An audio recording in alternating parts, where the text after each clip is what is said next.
Bloomberg Audio Studios. Podcasts, radio, news. This is Bloomberg Businessweek with Carol Massar and Tim Stenovec on Bloomberg Radio. Well, once President Trump was inaugurated, a little over a year ago, it became clear. Only a year.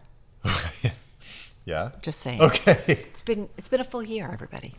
It feels Sorry. like, it doesn't feel like a year. No. Like yesterday. That went by quick. But it was a lot of stuff. Yeah, I mean, you remember the image of all those executives standing up there Totally. inside. It was so cold they didn't do this outside. But Yeah. it was tech executives. And a lot of other executives, too. But a lot of tech. A lot of very visible, very wealthy people. Felt like the Mag 7 right there. As Bloomberg Businessweek senior reporter Amanda Mull writes, quote, the Trump administration's actions on a whole host of issues, but especially its brutal treatment of suspected immigrants, have the general public looking for prominent people and institutions to use their power or influence like they did just a few years ago. This time, though, the country has been met with near total silence and has been left to speculate about why. We've got Amanda Mull with us. She's senior reporter for Bloomberg Businessweek. She joins us here in the Bloomberg Interactive Brokers studio. I want to start with sort of that passage, because if we think about like the history of the corporation as a citizen, and we'll get to the Supreme Court case that you write about, Citizens United, but if we think back to just a few years ago, the pride floats, diversity and training initiatives, the ESG stuff, investing, hiring, that was kind of a blip, I learned from your story, in the history of the role of a corporation in life. That's not really what corporations have done in American history. Right. It's easy to have like a bit of recency bias about like how corporations act relative to society.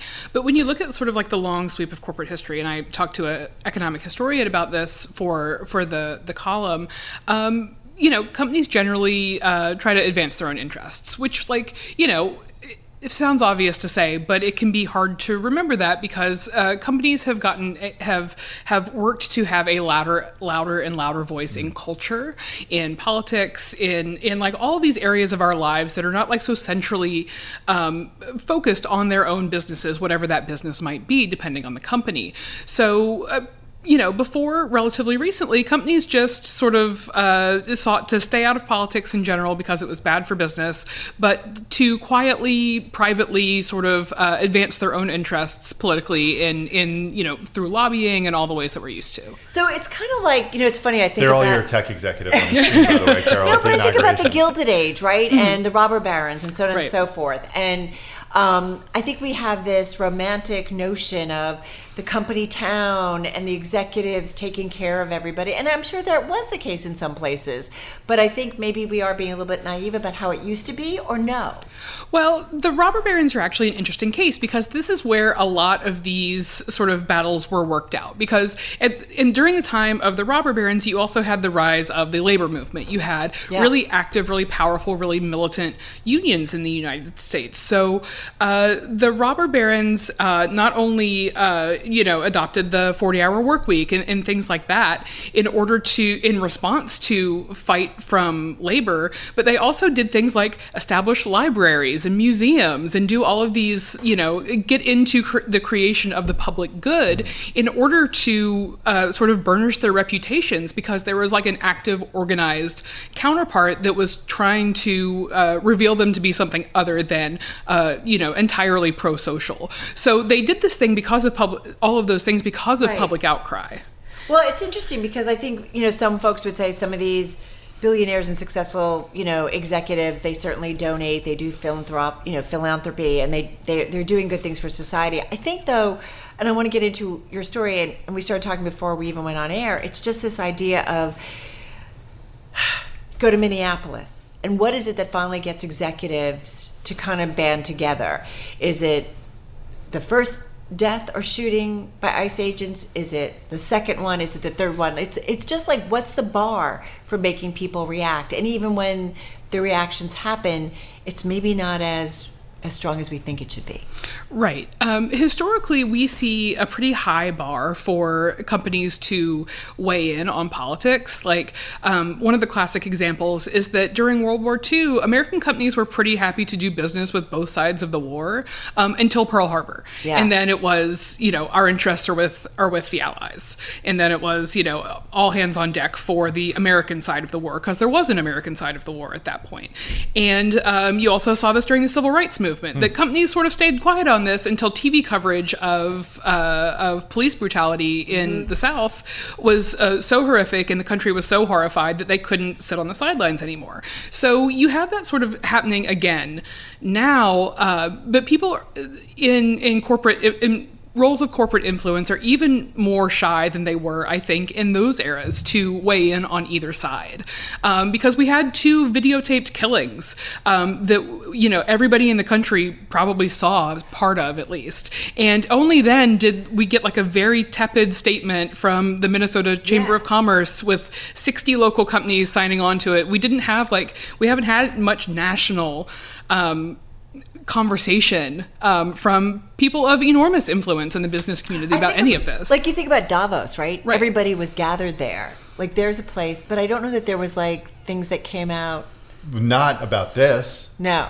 Not at all. No. You mentioned, you talk about World War II, the Civil Rights Movement. You also write about apartheid and what happened with the jailing of Nelson Mandela in South Africa.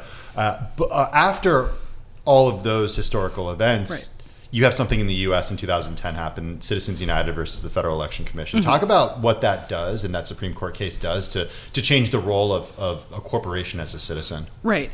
So what we see both historically and right now is corporations sort of trying to, wiggle out of this mess by saying, we're not political. We don't have a role in politics. We are here to serve, our customers, to run our business profitably for our shareholders, and that is it.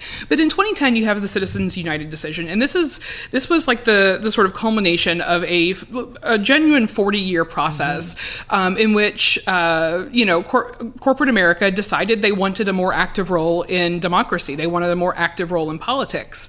This started in 1971 with the Powell memo, and the author of that memo became a Supreme Court justice just a few years later.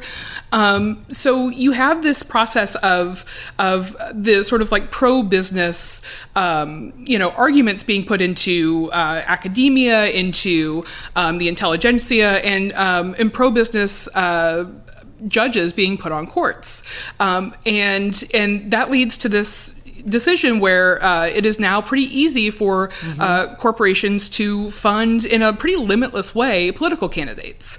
So corporations have a really loud voice in our politics, whether or not we always realize it.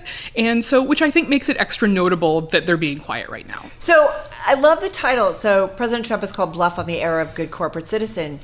The president has exposed an ugly truth about corporations. They're no longer even pretending to be good citizens. So it's an important point. Like it's like peel back or pull back the curtain, right? And of not being political. Yet there's so much money in politics, and we often talk about this: that who's really represented when you go to Washington? Right. Is it the corporations who have very, very deep pockets and have this ability to certainly get the attention of lawmakers? One of the other things I want to bring up, though, is something I think about a lot, is the fiduciary responsibility, though, of a leader to not get in the crosshairs. Right. I was thinking of your comments president. about this as soon as, when Amanda was talking earlier, because you said, as Carol, often alludes to, is there any upside to actually weighing in here as a CEO? Right. You've got this to protect your company and take actions that are in the best interests and protecting your shareholders and doing investors. what somebody thinks is, quote, the right thing to do is not a metric that Wall Street judges the performance of a company on. Right. Yeah. I think that right now you have a lot of executives looking at the situation, both political and sort of social in the country, and going, do I as a person even have more of a responsibility to my company's shareholders, or do I have more of a responsibility to society as someone with influence? Right. And, I think one thing that is different about now than about 2020 is that the Trump administration is willing to use the levers of power in order to cajole or punish businesses that do or do not do things that the administration prefers. I think some executives are probably just straightforward Trump supporters, and they don't speak out because they like the administration's policies. Some probably don't like the administration's policies and don't speak out because they're afraid of reprisal. And if, the government acts in such a way that it harms their company, then they probably haven't done their job as they understand it according to their contract, because their, ultimate responsibility in their role is to their shareholders. So if they're doing things that they know could get them punished, then I think that is the particular calculus that a lot of executives are doing right now. I'm just thinking if someone's listening, we're running out of time, but it's like, I can just see the emails or whether we're being political and so on and so forth. But why is this, before we wrap up, 40 seconds, important to point out? And is it that companies spend a lot of money in lobbying? What is your big takeaway, you think, here? Well, I think that it's important to understand companies as institutions of power and influence in American society. Business journalism is interesting and is worthwhile because these companies are important in the country. Yeah. And discussing them like they're important means being serious about the types of influence they wield, even if it's political influence. We're so lucky. I know. That we get to sit here around a table and talk to Amanda Mole about stuff like this. And she can go anywhere. You really can. Yeah. It's pretty remarkable. Whether it's talking about squeeze bottle olive oil or the role of a corporate citizen, she goes there. Makeup company. You go everywhere. I have many curiosities. Many sides, many facets. Amanda Mole, thank you so much.